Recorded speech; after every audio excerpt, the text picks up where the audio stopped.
इन दोनों ही समीकरणों का हमें क्या करना है, विलोपन विधि से हल ज्ञात करना है। सभी संभव हल ज्ञात कीजिए, जितना भी हल हो।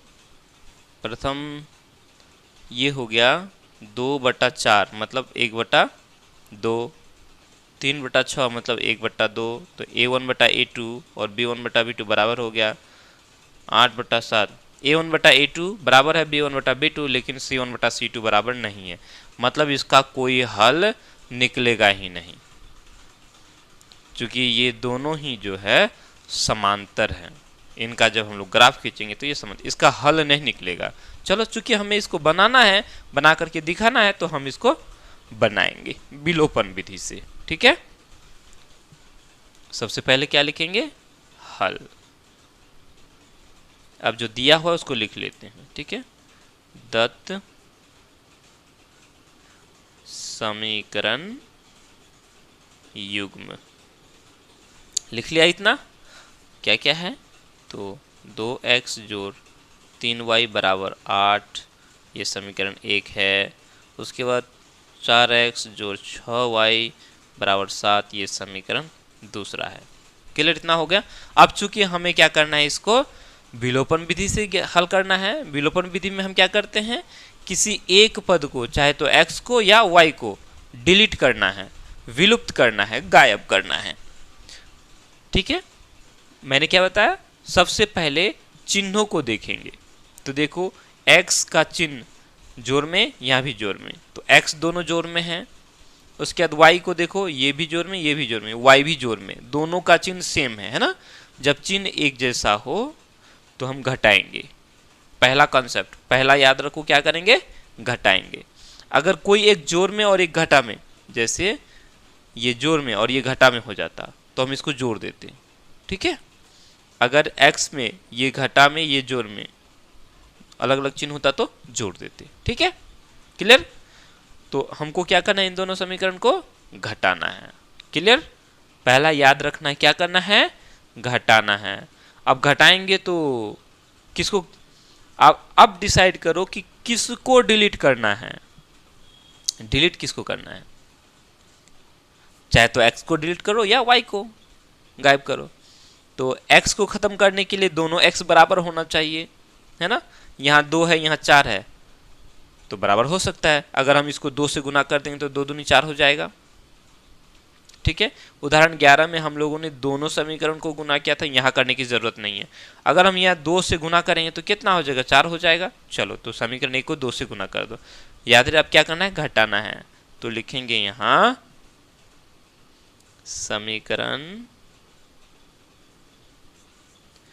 1 गुना 2, समीकरण 1 गुना 2, मतलब समीकरण 1 को हम 2 से गुना करेंगे। उसके बाद घटाएंगे किसको, समीकरण 2 को, समीकरण 2। अब गुना गुना नहीं करेंगे ना, समीकरण 2 को कुछ नहीं करना है। चलो, इतना हो गया। अब हमने करना है, समीकरण 1 को गुना करना है, तो 2 से गुना करें तो 2 दूनी 4x जोड़, ठीक है, 3 है तो 3 दूनी 3, और 2 को गुना करें 3 दूनी 6y बराबर, अभी 8 है, 8 दूनी 16 हो गया।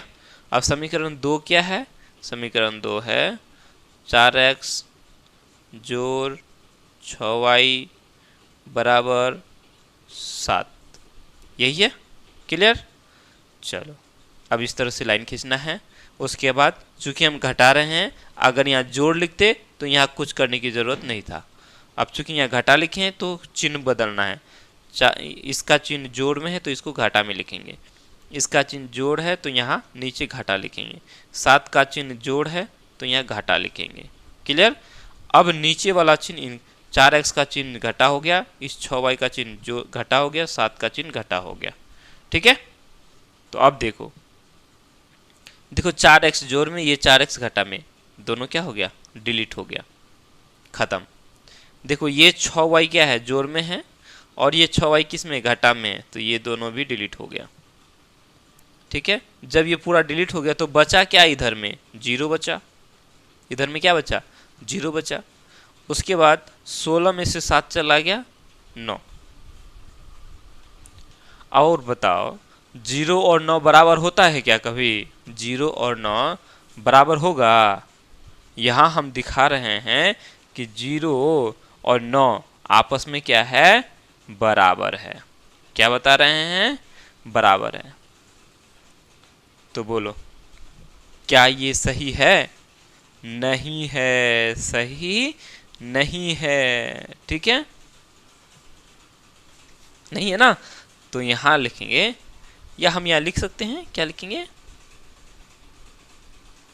यह असत्य है, यह असत्य है। ठीक है, ऐसा नहीं हो सकता है ना? हम पहले ही देख लिए कि इसका हल निकलने वाला नहीं है। ठीक है, तो यहाँ लिखेंगे अतः दत्त समीकरण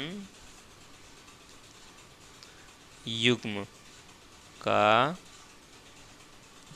कोई हल नहीं है, कोई हल नहीं है। बस हो गया, क्योंकि यहाँ x और y का मान निकलेगा ही नहीं, किसी भी सूरत पे नहीं निकलेगा। जब हम इसका ग्राफ बनाएंगे तो दोनों क्या होगा? लाइन सीधी समांतर रेखा हो जाएगा, आपस में कटेगा ही नहीं। जब तक कटेगा नहीं तब तक हम उसका हल बता ही नहीं सकते, होगा ही नहीं हल। क्लियर? चलो अब हम लोग 13 नंबर